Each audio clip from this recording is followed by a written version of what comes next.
What would you do if I told you that there is a lot more to people than you might realize, and you could possibly be giving the wrong impression to business associates or people that you meet for the first time based on not really understanding perception and how much there is to how you present yourself and how others present themselves that's invisible? Well, we're going to be talking about that with Bob Bliss here, and we're going to be learning a little bit more. So watch to the end, and you'll be able to kind of understand what's more to people and how to present yourself more effectively to the public. So Bob, you've got an interesting idea with that you like to call the iceberg inversion? Yes, I do. It's not original. I read it somewhere and I liked it, and I've used it several times in talks that I've given, and basically it has to do with what people think of you when they meet you. And for example, I had a friend of mine that he came to the house one time and he told me that I was the luckiest guy in the world in his eyes. And I said, "Whoa, what do you mean?" He said, "Well," he said, look at you, what you've been doing in your life." He said, "You've never applied for a job. Everything keeps coming to you." And he said, "It's crazy." He said, "You're just lucky." And I said, "No," I said, and I won't say his name, he might know him. But I said, he might be watching this right now. So. I hope he is. But I said, you are now an example of the iceberg inversion theory." And he said, "What are you talking about?" And I said, "Well, when you look at an iceberg, what do you see? You see 25% of it." Yeah. And that's what you're seeing. You're seeing the visual part of the iceberg, but 75% lies below. And that's the same with me. You'd say I'm lucky? No. Yeah. I said I might be lucky in some ways, but not the way you refer it. And that's the way it is with a lot of people will see in today's day and age. You know, the kids will see the social media people, and they only see what's on social media, and they think they just woke up in the morning, did that, and then went back to playing video games or something. That's not exactly how it works, is it? No. So I had to give my friend a little lesson, and I said, "I'm going to give you the 75% that you don't know." And we talked I won't talk that long here, but I gave him a brief description of what the 75% consisted of, and that was that I was told early on that I would never be a college president, that I would never go to college. I had a severe speech impediment that I had to overcome. I'd been shot, I'd been stabbed, I've had a tractor roll over on me. I've had a lot of things happen. But in all of it, everything that I went through and my jobs I've had have been learning experiences, and call them an obstacle if you want to, but I've overcome the obstacles, and that's what you have to do. But that's what people don't see. When you meet someone for the first time, when I have a speaking engagement, one of the parts that I talk about is meeting someone for the first time. And I'll usually go out in the audience and walk up to them and say, "Hi, I'm Bob Bliss," and shake their hands. And I give them a limp handshake, and then afterward I said, "Well, what was your opinion of me?" And he said, "Well, kind of wishy-washy." And I said, "Yeah, but you didn't know that I broke that hand 2 months ago and I can't grip on it." "Oh, does that make a difference?" "Yeah." "Okay, it makes a difference in how they perceive you. And when you're looking at an iceberg, you see 25%. When I walked out on the stage, you saw 25%. And I said, that's true in life and everyone that you meet for the first time. Now, that could be taken two ways. So one way that can be taken is most people don't see all the hard work that you've put behind you. Mm-hmm. But the other way to think about that is if you do have something, like a broken hand or something like that, people around you don't know that.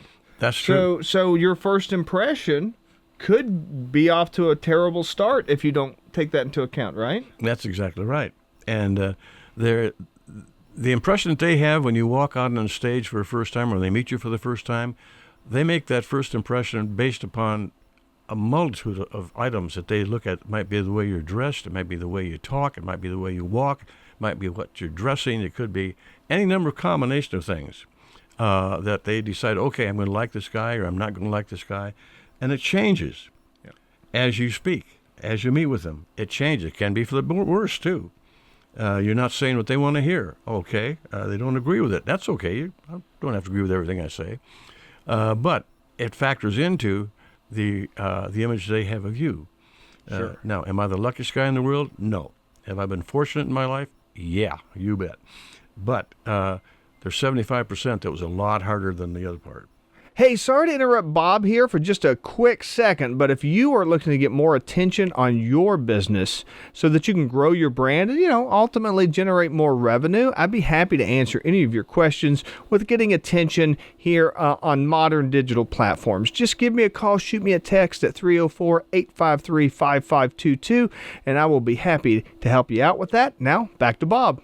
Yeah, absolutely. So, well, what do you recommend to people if they, maybe they find somebody to be impressive, and they want to learn more about them? What would you recommend to kind of learn a little bit more about that 75% that's below the surface? Well, first of all, you want to like them to like you, and you can't go in there frowning at them and say, "What do you do?" Don't do that. But you can, if it's someone you don't know but you want to know, I would be inclined to just ask them an easy question, basically like, how long have you been working here, or why have you been working with the company? What brought you here? What you have any hobbies? I'm an avid golfer. Do you like golf? Would you like to fly? Any kind of thing. Just get them talking about themselves. Yeah. Let them tell you what their 75% is. That's great. That's great advice. And what would you think for people that maybe and this does happen, people that get kind of underestimated, like you with your friend, how would you recommend that people maybe project out there that, hey, there's a lot more going on here than you might realize? Well, that's kind of hard to answer, I think. But no, he obviously hadn't. He thought he knew me well, but he didn't. Yeah. And I think there's a lot of that going around. You meet people, you can have a lot of acquaintances, but you don't have real friends. Yeah. There's two groups there. Yeah. The acquaintances are going to take part in the iceberg. And your friends, they're going to know the bottom. They're going to know the 75%. Yeah. And that's kind of important to make those distinctions between the different types of associates that you're working with, right? Oh, I think so. Yeah, I think so. I always feel like I think that's where authenticity comes from. I think everybody has probably known somebody, and you could probably think of like some famous people, politicians in particularly, that you feel like everything about their life is like fake, like they've sat and looked in a mirror and studied every single word they're going to say and how they're going to move their eyebrows. But I don't think that's an effective strategy for a lifetime. Do you? No, not at all. Not at all. I think that when you're working with people, number one, you've got all kinds of ramifications that can come into play. It can be the scene where you're at. You can be the people around you. And I have people tell me all the time, well, you're judged by the people you associate with. Well, not necessarily, because I don't mind associating with some weird people. It's kind of fun. But you learn from it. Yeah. And I've found out that some people are kind of the wallflower type that I like to go up and talk to them, because all of a sudden you found somebody that they feel they're not worth talking to, so they hide by themselves. Yeah. I like to talk to them and find out why. There's a lot of stuff below the surface on a lot of people, and I've always found that there's really no such thing as a boring person. If you talk to people long enough and really get interested in them, just about everybody has an interesting story. I would agree with that, and I have a lot of fun with that, because I have a lot of interest. Number one, as you know.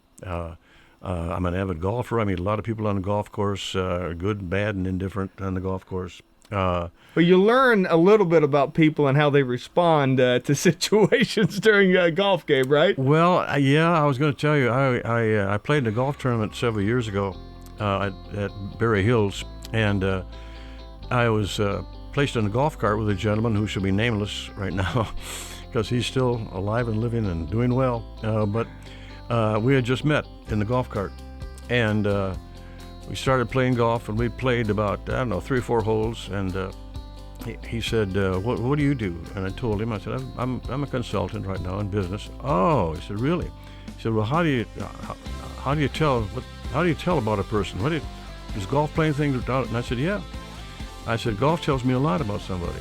That's a golf, which shows me, are you patient, or do you throw golf clubs all over the place? Can you control your temper, or have you got four-letter words flying all over the place? How do you react when you meet someone new on the golf course? How do you treat the other two people in the rest of our foursome? How do you treat them? You don't know them. So how do you act in a situation where you don't know anybody? And I said, by the way, this is the way I hire a lot of my employees, but I take them out to play golf. And he said, well, let's quit now, because he said, I'm not going to play. He said, I'm a lousy golfer. He really was, too, but he was a nice guy. At least he was a nice guy. Yeah. Learned a little bit about that under 25%, right? Oh, yeah. Yep. It was fun. It's a good way to learn. Well, Bob, thanks for spending a little bit of time talking to us about, understanding that bottom 25% and, what it takes to operate in that. If somebody wants to get to know you a little bit more, I know that you've got a lot of stories to tell and a lot of presentations and talks that you do in the business community, the academic community. How do people learn more about what you do and get in touch with you? Well, the easiest way is just to, look at my website, number one. It's bobblissassociates.com. Send me an email, bbliss808@gmail.com, or give me a call, 304-546-8827. Great. Thanks, Bob. Thank you. Thank you for watching and listening. This is Joe Justice, the Kanawha Valley Hustler, reminding you to hustle hard, hustle smart, and hustle with a smile.